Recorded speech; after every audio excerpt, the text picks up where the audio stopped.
আর আল্লাহ যদি জিজ্ঞাসা করলো কি নিয়ে আসছিস, তো বুক ফুলায় বলতে পারবেন 1 মাস নিয়ে আসছি। আল্লাহ যদি বলে 80 বছর 1 মাস, কেন? রমজান 1 মাসই তো 70 মাস ছিল। 70 মাসে 5 বছর 10 মাস, এক রাত্রই তো ছিল 83 বছর 4 মাস। 83 আর 5 কত? 88 বছর। এদিকে 4 মাস, এদিকে 10 মাস, কত হইল? 14 মাস। তো 89 বছর 2 মাস, ছিলাম 80 বছর। বাদ দিয়া দেন। তারপরও তো 9 বছর 2 মাসের পাওনা আপনার কাছে। কি দিবেন দেন? 1 মাসে। এই জন্যই তো আমি বলি, এই উম্মতের কোন ব্যক্তিকে যদি আল্লাহ দাঁড় করায় জিজ্ঞাসা করে তুই কতদিন ছিলি, বিশালা যদি বলে আমি 20 বছর ছিলাম, আল্লাহ যদি বলে 15 মাপ রইল 5 বছরে কয়টা রমজান ছিল? 5টা। তুই যদি একটাই ধরে নিয়ে আসতি, 5-এর থেকে 5 বাদ দেওয়ার পরেও তো তুই আমার কাছে 83 বছর 84 বছর 2 মাসের পাওনা হইতি। তোর কাছে আমি পাইতাম তো পাইতাম কোত্থেকা? রমজান আসতেছে, রমজান। আমি গরিব ধনী সবার পায়ে হাত দিয়ে বলতেছি, নারী পুরুষ সবাইকে বলতেছি, রব্বে কাবার কসম, রব্বে কাবার কসম, রব্বে কাবার কসম, 1 ঢোক পানি দিয়া, ঢোক চেনেন? কতটুক? 1 বোতল। এই ডুব কতটুক হবে? 1 ঢোক পানি দিয়া নিজেকে জাহান্নাম থেকে মুক্ত করতে পারে। এই উম্মত 1 রমজান যদি পাইল, আমি হাদিস দিতেছি, মান আফতারা সাইমান শুরবাতা মা ফালাহু ইতকু রাকাবাতিন। 1 ঢোক পানি দিয়ে যে রোজা খোলাইল, 1 ঢোক পানি দিয়া জাহান্নাম থেকে সাথে সাথে মুক্ত। রোজার ছোঁয়াব তো পাবেই, বরং জাহান্নাম থেকে মুক্ত পাবে। আমি মা বোনরা যদি শুনতে থাকে, তাহলে এদের পায়ে হাত দিয়া বলবো, এই বালুর চরে, এই এলাকায়, খাসমহল বালুর চরে একটা পরিবেশ এই রমজানে বানান, যে 1 ঘরওয়ালা নিজের জন্য ইফতারি পাকাবে না, সামনের ঘরওয়ালার জন্য ইফতারি পাকাবে, পাশের ঘরওয়ালার জন্য ইফতারি পাকাবে। যদি বলে কেন? বলছে আমার জাহান্নাম থেকে মুক্তি দরকার। শুনছি ইফতার করাইলে নাকি জাহান্নাম থেকে মুক্ত হব। বিদায় বোন, তোর ইফতারিটা আমি ডেলি পাকায় পাঠাবো। সামনের ঘরওয়ালা বলবে তাইলে বোন আমিও তোরটা পাকায় পাঠাবো। এই পরিবেশ তৈরি করেন। কিচ্ছু নাই আপনার কাছে। আমার মনে হয় আল্লাহ রসুল গরিবের দিকে দেখছেন বেশি, গরিবের দিকে তাকাইছেন বেশি, যে আমার গরিব উম্মত দুনিয়াতে কিছু পায় নাই, সে যেন জান্নাতে পায়। এই জন্য শুরবাতা মা বলছেন 1 ঢোক পানি, 1 ঢোক পানি দিয়ে যদি রোজা খোলায়। আসেন, সামনে রমজানটা আসতেছে। 1 মাসে আমি আপনাদেরকে দেখাইলাম খায়ের বাদ দিয়া, আমি খায়ের বাদ দিয়া দিছি। খায়ের আপনারা বুঝবেন না, আল্লাহ খায়ের কেন বলছে? খায়ের বলছে এই হুজুরগো কারণে, এই যে হুজুররা আছে না, এগো কারণে আল্লাহ খায়ের বলছে। কেন জানেন? 83 বৎসর হুজুররা প্রশ্ন করব, 83 বৎসরের সওয়াব ইবাদত তাহলে তো 83-র ভিতরে 83টা লাইলাতুল কদর আছে না নাই? হ্যাঁ, ওটার ভিতরে আবার 83। এই হুজুররা আল্লাহকে মানতে কি পেছে ফালাবে দিকে আল্লাহ প্রথমেই বলে দিছে খায়র। কি কি খায়রুম মিন আলফি শাহর। হুজুর গো প্রশ্নের জবাব দিয়া দিছে ওয়ালি খায়রি লা ওয়ালি বারাকাতি লা নিহায়া। আমার খায়রের কোনো নেহায়া নাই, শেষ নাই। এই জন্য আমি খায়ের বাদ দিয়া বললাম 89 বৎসর 2 মাসের ইবাদত। নফল না, নফল না, সমূলে ইবাদত। এক ডুব পানি দিয়ে রোজা খোলানো যায়, জাহান্নাম থেকে মুক্তি পাওয়া যায়। যুবকদের পায়ে হাত দিয়া বলবো, যুবক, আমি তো এই জন্যই বলি 11 মাস যদি এই উম্মত কিছু নাও করত, 1 মাস যদি কোমর কাইছা ইবাদত করত, আর 11 মাস যদি আল্লাহ জিজ্ঞাসা করতো, কিরে 1 মাস তো তোরে দেখলাম মসজিদ থেকে বাইর করা যায় না, আর 11 মাস দেখতেছি তোরে রশি দিয়া টাইনা আনা যায় না, কারণটা কি? তো জোর দিয়া বলতে পারতো, কোথায় দেখেন আপনি 1 মাস? আপনি না বললেন আপনার বন্ধুকে 70 মাস? আমি তো 70 মাস ইবাদত করছি। বৎসর হয় 12 মাস, 12 মাসে বাদ দিয়া দেন। বৎসর হয় 12 মাসে, 12 মাস বাদ দেন। তারপরও তো আমি 58 মাসের পাওনা আপনার কাছে, আপনি আমার কাছে পাবেন কোত্থেকে? তোমাদের পায়ে হাত দিয়ে বলো, 1টা মাস এই রমজানটা ওইভাবে কাটাও যেইভাবে আল্লাহ চায়, যেইভাবে আল্লাহ রসুল চায়। আপনাদেরকে বলবো, প্রস্তুতি এখন থেকে নেন। দেখতে দেখতে চলে আসবে 1 তারিখ।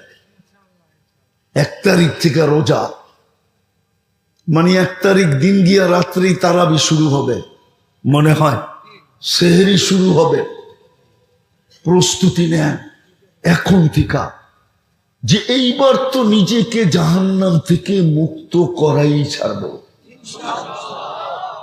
এইবার তো 89 বৎসর 2 মাসের ইবাদত নিয়েই ছাড়ব। পারবেন? কালকের থেকে তওবা করছেন, কালকের থেকে অঙ্গীকার করেন 3টা কাম করব। কয়টা? 3টা। হ্যাঁ, ডেলি 2 বেলা তওবা করব। ঘুমানোর আগে এটা ভাইবা যে উঠলে না সকাল, না উঠলে তো পরকাল। দ্বিতীয়, সকালে উঠা এটা ভাইবা যে সূর্য ডুবতে নাও দেখতে পারি। আর ডেলি কোরআনটাকে একটা চুমা দেন, যেন কোরআনটা আপনার বিরুদ্ধে না চলে যায়। আর কালকে সকাল থেকে আল্লাহর ঘরটা গোড়া দেন। বালুরচরের মানুষ রাত হয়ে যাবেন। 40 বৎসরের আগের থেকে বালুরচরটা কতটুকু উন্নত হয়েছে? কত? কয়শো গুণ? 1000 বাদ দিলাম, 100 গুণ তো হয়েছে। 40 বৎসর আগের পাড়া প্রতিবেশী আত্মীয় স্বজন সবার ভিতরে যতটুকু মিল, মহব্বত, জোর, মান্যতা, গণ্যতা, স্নেহ, মায়া, মমতা ছিল, আজকে কি অতটুকু আছে? উন্নত হইল 100 গুণ। 40 বছর আগে যেটা ছিল ওটা কমলো আরো কয়েক গুণ। কমলো কেন? উন্নতের সাথে তো এটা উন্নতি হওয়ার কথা ছিল। হবে তো হবে কোত্থেকে? 90% মানুষ মসজিদে যায় না, অথচ মসজিদ দেখলে চোখ লেগে যায়। এই গ্রামের মসজিদে তো এসি আছে না নাই? হ্যাঁ, এই জন্যই তো আল্লাহ রসুল বলছেন মাসাজিদুহুম আমিরা। একদিন আসবে তোমরা মসজিদকে চোখ লাগানোর মতো বানায় দিবে, কিন্তু মুসল্লি থাকবে না। খারাবুম মিনাল হুদা, মুসল্লি থাকবে না। আজকে মসজিদ বদদোয়া দিতেছে। এই জন্য কেউ সুখে নাই। আমরা ঢাকা শহরে থাকি তো সর্বশ্রেণীর লোকের সাথে যোগাযোগ আছে। আমরা শুনি যদি সুখেই থাকতো তাহলে ইংল্যান্ড গেলে আমাদের থেকে পানি পড়া নিতেন না, কানাডা গেলে আমাদেরকে বলতো না হুজুর একটু পানি পড়া দেন, আমেরিকায় গেলে পানি পড়া চাইতো না।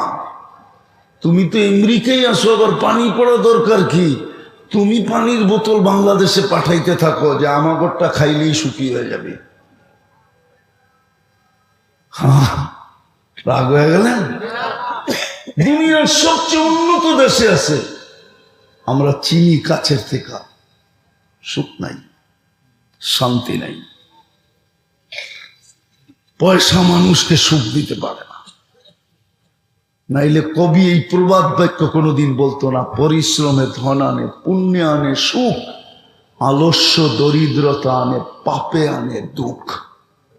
পাপের কারণে দুঃখ আসে, পুণ্যের কারণে সুখ আসে। আজকে মসজিদ খালি, বলবেন কি যুবক, কি বলো? আরেকটা যুক্তি দেই তোমাদেরকে, তোমরা 5 তারিখে একটা জাদু দেখায় দিছো, ঠিক না? ম্যাজিক দেখায় দিছো, ঠিক না? না দেখাও নাই? কি তরুণরাই তো দেখাইছো ম্যাজিক, ঠিক না?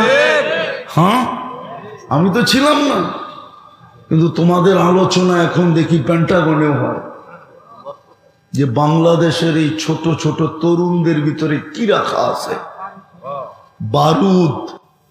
দুনিয়াকে তোমরা তাক লাগায় দিছ। তোমাদের পায়ে হাতে ধরা বলি, তোমরা এই খাসমহল বা বালুচর একটা ফেরেশতাদেরকে তাক লাগায় দাও। তোমরা 5 তারিখে মানুষকে তাক লাগায় দিছ, কালকের সকাল থেকে তোমরা ফেরেশতাদেরকে তাক লাগায় দাও। পারবা? হ্যাঁ, মসজিদ বড়ার দায়িত্ব নিতে পারবা? যে আমরা কালকের থেকে মসজিদ বুড়া দিব, দেখি কোন যুবক রাজি। হ্যাঁ, পাক্কা? না, ভালো মতে উঠাইতেছে না। না না না না, নামাও নামাও নামাও। যদি তোমরা বুড়া দিতে পারো তো আমি হাদিস দিতেছি, ইন্নাল্লাহা ইউবাহি বিহিমুল মালাইকা। আল্লাহ নিজে বলে আমি এই যুবকদেরকে নিয়ে ফেরেশতাদের উপরে গৌরব করব, আর ফেরেশতা তাক লাগা যাবে। এই যুবক একে নিয়ে আল্লাহ গৌরব করে। তুমি কি চাও না আল্লাহর গৌরবের পাত্র হইতে? কি বুঝবো যুবক, বলো না। তোমাকে যৌবন কে দিছে? কে দিছে? এই জন্য কালকের থেকে অঙ্গীকার করো, রমজান তো হবেই হবে। এইবার রমজানে আমরা কেউ মসজিদের বাহিরে থাকবো না। পাক্কা? সত্য তো? হ্যাঁ, এটাকে জীবনের শেষ রমজান মনে করি, আর মনে করি এটাই আমার জীবনের সবচেয়ে বড় পুঁজি।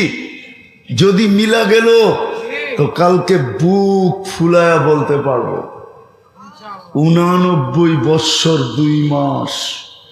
কয়দিন ছিলাম? 70। বাদ দিয়া দেন, বাকিটা দিয়া দেন। 60 বাদ দিয়া দেন, বাকিটা দিয়া দেন। আর আল্লাহ যদি কাউকে কিয়ামতের দিন চিমটি দিয়েও দেয়, চিমটি, চিমটি বুঝো, এতটুক যদি দৈরা কাউকে দিয়া দিল, তাহলে রব্বে কাবার কসম এই দুনিয়ার সমান 10 গুণ, আমার মনে হয় ওটা 100 গুণ বড় হবে। 10 গুণ না, 100 গুণ বড় হবে। আল্লাহর চিমটি চিমটি না, পারবো ইনশাআল্লাহ। আল্লাহ আমাদেরকে আমল করার তৌফিক দান করেন। ওয়ামা আলাইনা ইল্লাল বালাগ। আর কত করবো? মহিলা যুবক ঠিক, যুবক ঠিক, আমার পুরা জাতি ঠিক হইতে বাধ্য। কেননা অতীতে আমরা দেখছি কেউ মনেও ভাবতে পারে না যে সুতা হেলাবে, মনে ভাবলেও প্রযুক্তি দিয়ে বাইর করছে, আবার উঠায় লয়ে গেছে। তুই মনে মনে ভাবলি কেন? আমাদের যুবকরা ঠিক, মা বোনরা এমনি ঠিক হয়ে যাবে, ইনশাআল্লাহ ঠিক হয়ে যাবে। আর আমাদের মা বোনরা আমাদের চেয়ে 1000 গুণ ভালো আছে। খালি একটাই যদি মা বোনরা করে, আর বেশি কিছু লাগবে না, শুধু একটা পর্দা। তাইলে আমি গ্যারান্টি দিব আমাদের মা বোনরা রাবেয়া বসরির চেয়েও আগে। কেন? রাবেয়া বসরি যখন ছিল তখন পরিবেশ ছিল, চতুর্দিকের পরিবেশের সহযোগিতা ছিল। আমরা ইন্টারনেট যুগে, আমাদের এখানে কোনো পরিবেশ নাই। মা বোনরা যদি শুধু 4-5টা কাজ করে, পর্দা, 5 ওয়াক্ত নামাজ, রমজানের রোজা, স্বামীর ইজ্জত, কি পর্দা, নামাজ, রোজা, স্বামীর কি, এটা বললে বলতে পারি আজকে আমাদের দেশে স্বামীর ইজ্জত নাই। আমি মা বোনদেরকে বুঝাইতে চেয়েছি, আপনাদেরকেও বুঝাইতে চেয়েছি, যেই সমাজে পুরুষের ইজ্জত থাকবে না, মুসলিম সমাজ, গায়রে মুসলিম না, যেই সমাজে পুরুষের ইজ্জত নারীর কাছে থাকবে না, ওই সমাজের পুরুষের মৃত্যুর হার দ্রুত বাড়তে থাকবে। কেন? একটা মেয়েদের জন্য, মহিলাদের জন্য পুরুষের চেয়ে বড় কোনো নেয়ামত তার কাছে নাই। আপন স্বামীর চেয়ে বড় কোনো নেয়ামত আছে নাকি? হ্যাঁ, আপনারা কি মনে করেন আছে? পুরুষের মৃত্যুর হার বেশি, মহিলাদের তুলনায় অনেক বেশি, যার কারণে দ্রুত মহিলার হার বাড়তে থাকবে। যেমন বাংলাদেশে এখন পুরুষ হইল 49 জন, মহিলা হইল 51 জন। কয়জন? 1% বেড়ে গেছে, 2% বেড়ে গেছে পুরুষের চেয়ে। দ্রুত বাড়তে থাকবে, মহিলাদের হার বাড়তে থাকবে। পুরুষের মৃত্যুর হার বাড়বে, মহিলাদের সংখ্যা বাড়বে। আর যেই সমাজে মহিলাদের স্বামীর কদর থাকবে, আমি একটা কদরের কিস্সা দিয়ে শেষ করতেছি, হাদিস থেকে। 3 দিন পর্যন্ত কামায়া নিয়ে আসতে পারে না। 4th দিন আলী রাদিয়াল্লাহু তাআলা আনহু বাহির হতেছে, বলতেছে, ফাতেমা দোয়া করো আজকে যেন কিছু জোটে। 3 দিন পর্যন্ত তুমি ক্ষুধার্ত, আমি ক্ষুধার্ত, হাসান হোসাইন ক্ষুধার্ত, ছোট মেয়েটা উম্মে কুলসুম ক্ষুধার্ত। তো 4th দিনে ফিরতেছে খালি হাত। ফাতেমা অপেক্ষা ছিলেন সারাদিন কিছু নিয়ে আসবে। তো বিকালে যখন চেহারা মলিন নিয়ে ফিরতেছিলেন, যখন বিলকুল ঘরের কাছে চলে আসছে, এখন আর আওয়াজ দিলে পর্দা নষ্ট হবে না, এখন আর আওয়াজ দিলে পর্দা নষ্ট হবে না। তখন আওয়াজ দিছে, আলী চোখে চোখ পড়ছে, বলছে চেহারা মলিন কেন? বলছে ফাতেমা আজকেও কিছু জোটে নাই। তো ফাতেমা রাদিয়াল্লাহু তাআলা আনহা বলতেছে, আলী ওয়াজাদনা শাকারনা লাম নাজি সাবারনা, পাবো তো শুকরিয়া আদায় করবো না, পাবো তো সবর করব। দোনো অবস্থায় আল্লাহ আমাদের সাথে। আর আলী তুমি কি ভুলা গেলে, যাদের সাথে আল্লাহ থাকে তাদের চেহারা মলিন হওয়ার শোভা পায় না? তোমার চেহারা মলিন কেন? হাসবে তো দরজা খুলবো, নাইলে খুলবো না। কথা কিন্তু চলতেছে জানলা দিয়া, বলছে হাসবে দরজা খুলবো, নাইলে খুলবো না। তো দরজা খুলা দিছেন, হাসতেন, দরজা খুলা দিছেন।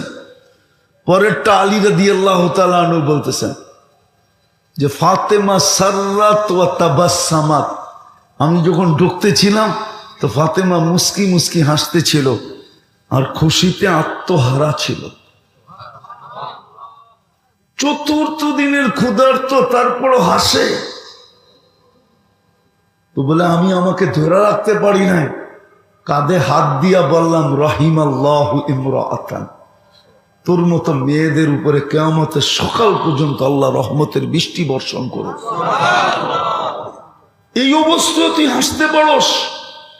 তোর মতো এই সিনারি যে দেখাবে স্বামীর সাথে, যখনই ঘরে ঢুকবে কিছু নিয়া ঢোকুক আর না নিয়া ঢোকুক, ঘরে চুলা জ্বলুক আর না জ্বলুক, স্বামী ঘরে ঢুকার সময় যদি এইভাবে স্বাগত জানায়, সাররাত ওয়া তাবাসসামাত, উম্মতে মুহাম্মাদি মুহাম্মদুর রাসূলুল্লাহ সাল্লাল্লাহু আলাইহি ওয়াসাল্লামের উম্মত।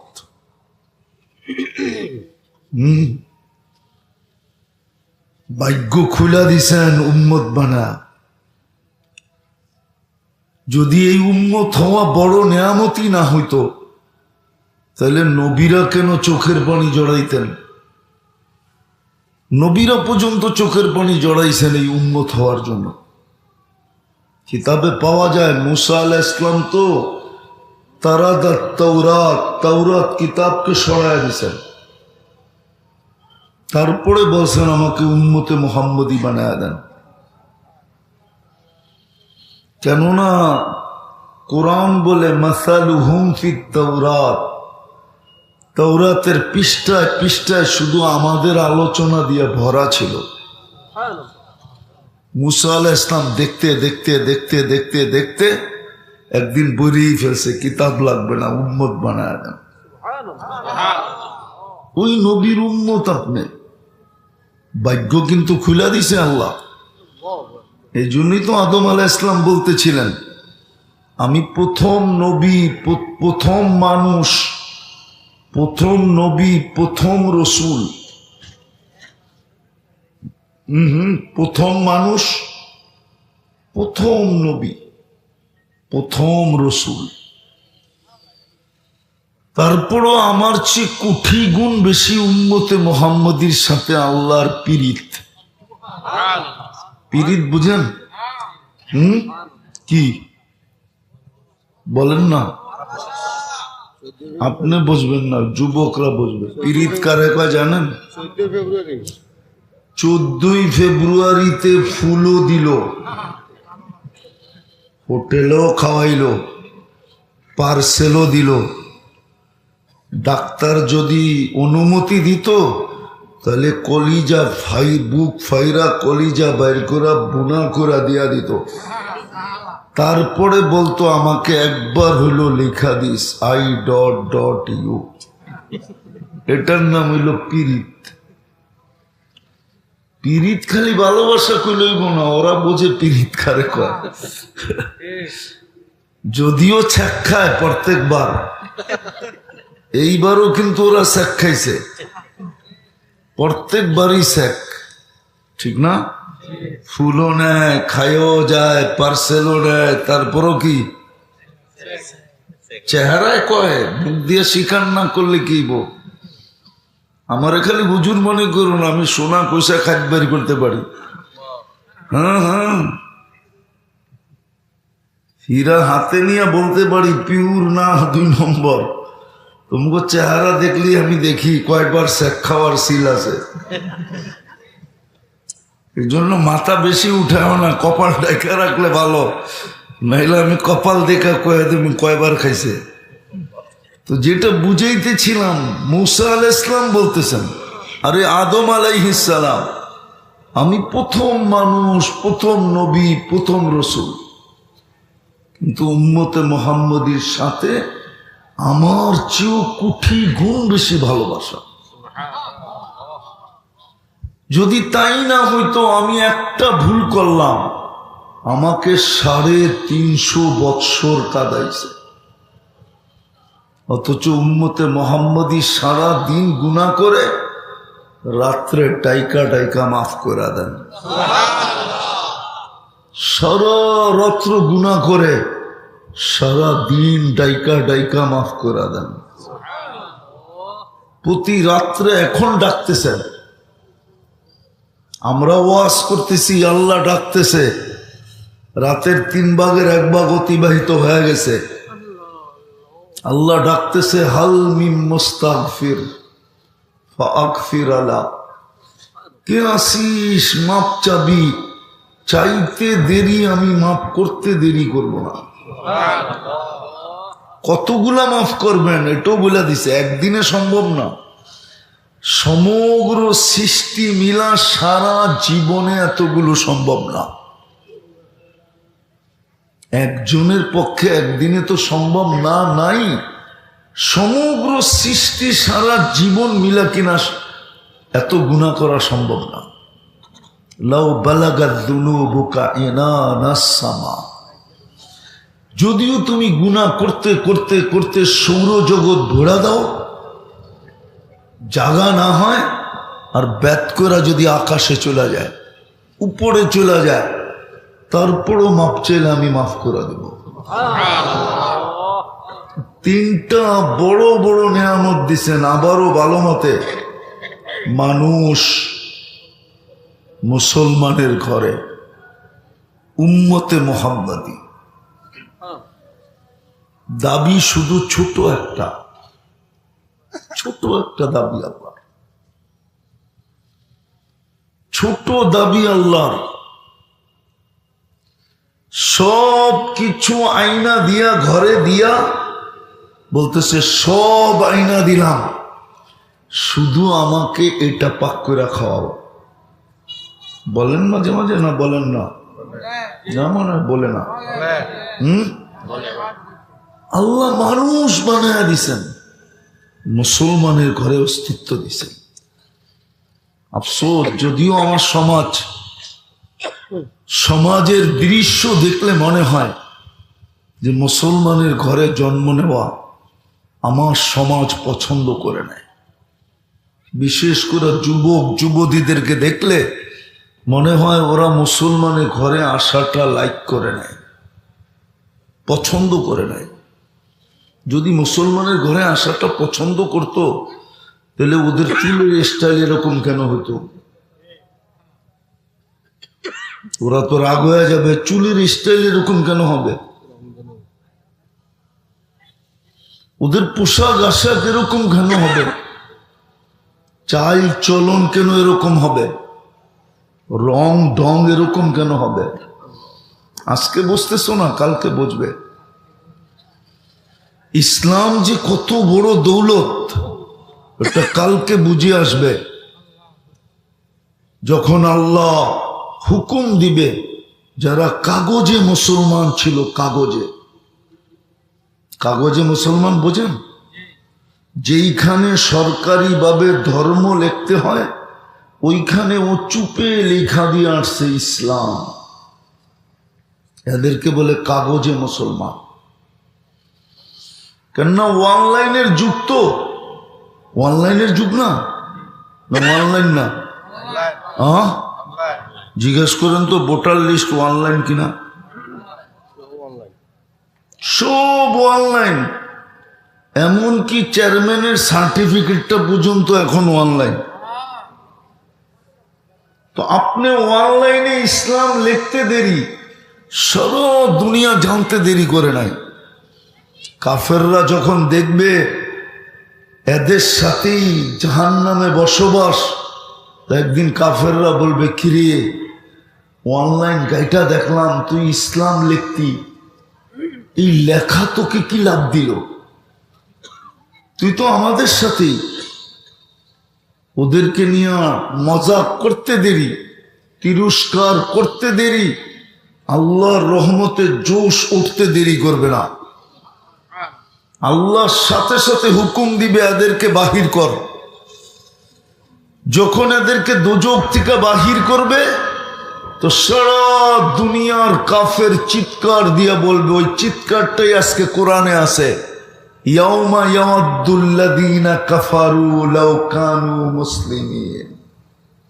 চিৎকার দিয়া বলবে, আফসোস, আমরাও যদি এরকম অনলাইন মুসলমান হইতাম, কাগজে মুসলমান হইতাম, তাইলে আমাদের বাহির হওয়ার সুযোগ ছিল। বিদায় আজকে ইসলাম বুঝে আসে না, না আসার কারণেই তো আমাদের এই দুরবস্থা। নাইলে মুসলমানের এই দুরবস্থা হবে? আজকে মুসলমানের কাছে সবকিছু আছে। আপনি চলেন, আমি আপনাকে দেখাই সারা দুনিয়ায় মুসলমান ধনী কয়জন আর অমুসলিম ধনী কয়জন। সারা দুনিয়ায় মুসলমান ধনী কয়জন, অমুসলিম ধনী কয়জন। এখানে নাই কোনো প্রবাসী, ইউরোপ আমেরিকার কোনো প্রবাসী নাই। থাকলে আমি প্রমাণ করাইতে পারতাম।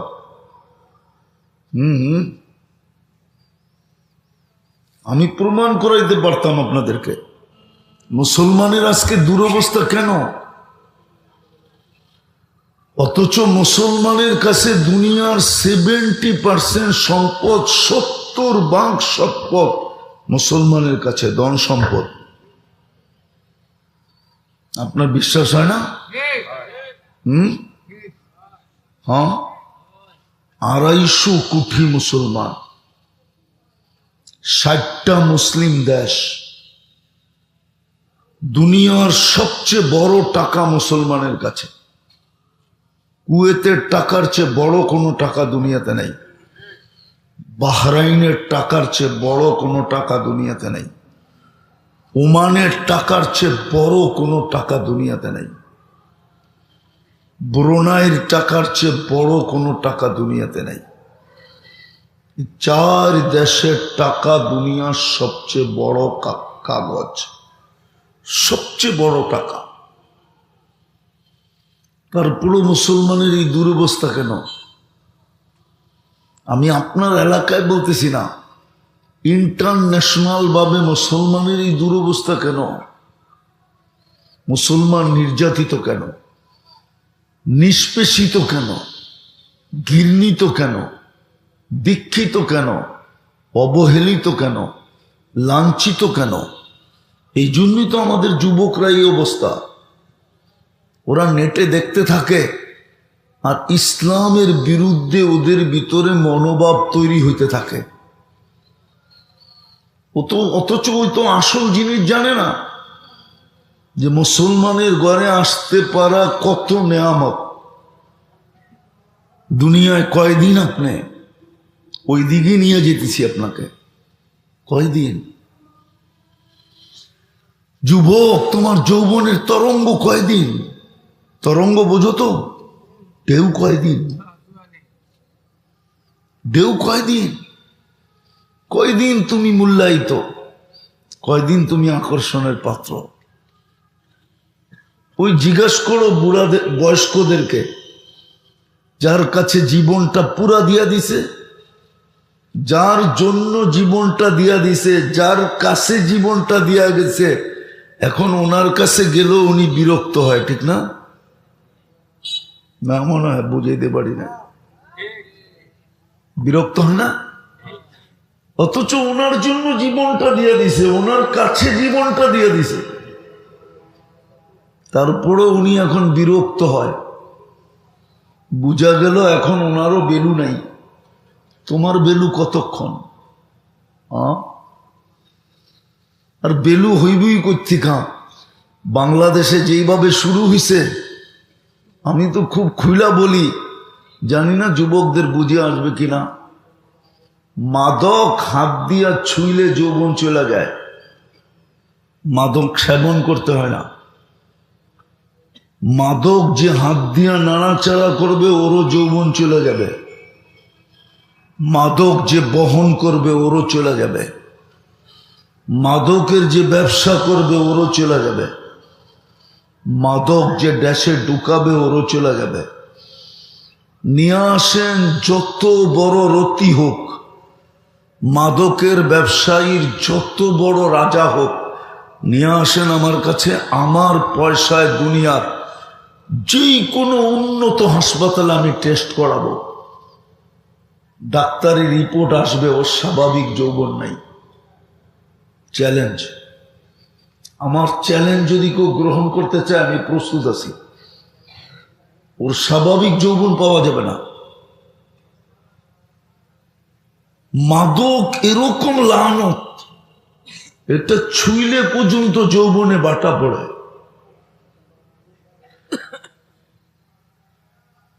কথায় কথা উঠলো, এই জন্য বলতেছি যে যৌবন তোমার কতক্ষণ?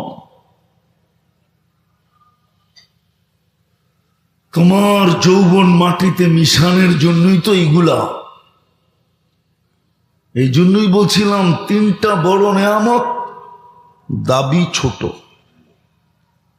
ছোট দাবি, বেশি লম্বা দাবি না। মানুষ হিসাবে অস্তিত্ব দিয়া, মুসলমান হিসাবে অস্তিত্ব দিয়া, মুহাম্মদুর রাসূলুল্লাহ সাল্লাল্লাহু আলাইহি ওয়াসাল্লামের উম্মত হিসাবে নির্বাচিত করা, বাছাইকৃতভাবে নির্বাচিত করা, এই তিন নেয়ামত আল্লাহ আমাদেরকে দিয়েছেন। দাবি হলো ছোট একটা, তুমি জীবনটা গইরা আইসো, কাটায় আইসো না। আল্লাহ আমাদের কাছে দাবি রাখছেন জীবনটা গইরা আইসো, কাটায় আইসো। জীবনটা গড়া উদ্দেশ্য। আরেকটা যুক্তি দিলে বুঝে আসে কিনা দেখি। আপনি বলবেন এই তিনটা দিল মানলাম, আর কিছু কি দিল? চতুর্থটা দেখাইতেছি। চতুর্থটা 24 ঘন্টা আপনার আমার উপরে আল্লাহ বাজেট ব্যয় করতেছে। বাজেট, বাজেট বুঝেন? 24 ঘন্টাকে খরচ করতেছে। আপনি বলবেন একবারও তো দেখলাম না, আমি কামাই আমি খরচ করি, ঠিক না? আচ্ছা বলেন, এই পানির বোতলের দাম কত? 1 লিটার। যদি অক্সিজেন কিনা ব্যবহার করতে হইতো, ডেলি তো 16,500 টাকা শুধু অক্সিজেনের বিল দিতে হতো। ডেলি 16,000 হলে মাসে কত হয় বলেন না? 30 দিয়া গুণ দেন না, দেখেন না কয় টাকা হয়? 4,80,000 বলে। যদি পানি কিনা, পানির দামে যদি অক্সিজেন কিনতে হইতো, তাইলে দেখেন দেখেন ক্যালকুলেটরে লাগায় দেখেন, ডেলি বিল দিতে হতো 16,500। মাসে কত? এটা কি আল্লাহ ব্যয় করে না? কে দেয় এটা? আপনাকে ফিরে দেয়, কিন্তু আনে কে? সংগ্রহ করে কে? পানির দামে ধরলাম। আরে দেখেন না 16,500-কে 30 দিয়ে গুণ দিয়া কত হয়? 4,95,000 টাকা প্রতি মাসে অক্সিজেনের বিল দিতে হতো। এটা হয়তো চেয়ারম্যান সাহেব দিতে পারতো, আপনি দিতেন কোত্থেকে বলেন?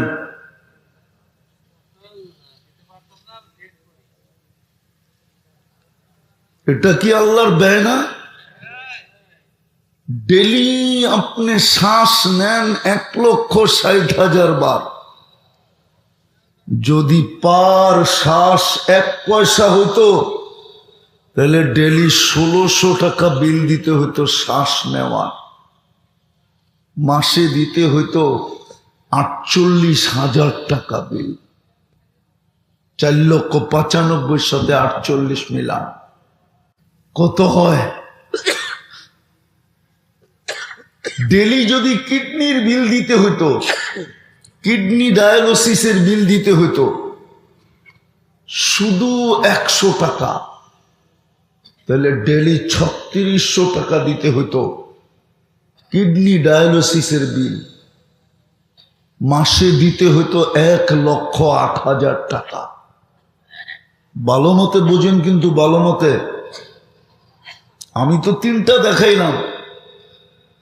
যদি প্রতি মুহূর্তে নাক আমাদেরকে খাদ্যের ঘ্রাণ শুঙ্গা দেয় যে এই খাদ্যের ঘ্রাণ ঠিক আছে কিনা, যদি ওটা মেশিন দিয়ে করতে হতো প্যাথোলজি সেন্টারে, তাহলে লম্বা লাইনে দাঁড়ায় থাকতে হতো। আগে তো বড় লোকের সিরিয়াল হইতো না, আগে হইতো প্রশাসনের লোকের সিরিয়াল, সরকারি লোকের, তার ভিতরে চেয়ারম্যানও একজন। তারপরে হইতো কার সিরিয়াল? পয়সাওয়ালাগো সিরিয়াল। আপনি আর আমি গরিব তো খানার গ্রান শুনতে শুনতেই মাটির নিচে, এত লম্বা সিরিয়াল হতো। কিন্তু নাক তো গ্রান শুনতে দেরি, বিনা পয়সায় আপনাকে রিপোর্ট দিতে দেরি করে না যে এটা মুখের ভিতরে যাবে, গ্রান ঠিক আছে। জিহ্বা স্বাদ চেক করে, যদি এটা মেশিন দিয়ে করতে হইতো স্বাদ চেক, কেননা জিহ্বা স্বাদ চেক করে এই জন্য যে পেটে যেতে পারবে কি পারবে না। যদি স্বাদ ঠিক না থাকলো তাহলে পেটে যাইতে দেরি, আবার কয়েক বান্ডেল লয়া বাইরিতে দেরি করবে না। কেননা স্বাদ যদি ঠিক না থাকে পেটে যাবে, ফুড পয়জন হবে, দৌড়ায় যাবেন স্কোয়ারে, সারা রাত্র চেক চুপ কইরা সকালে বলবে ফুড পয়জন হয়েছে, আর কিচ্ছু হয় নাই। বিলের চোতাটা যখন দিবে তো দেখবেন 4 পেটি, 4 পেটি বুঝেন, 4 লাখ।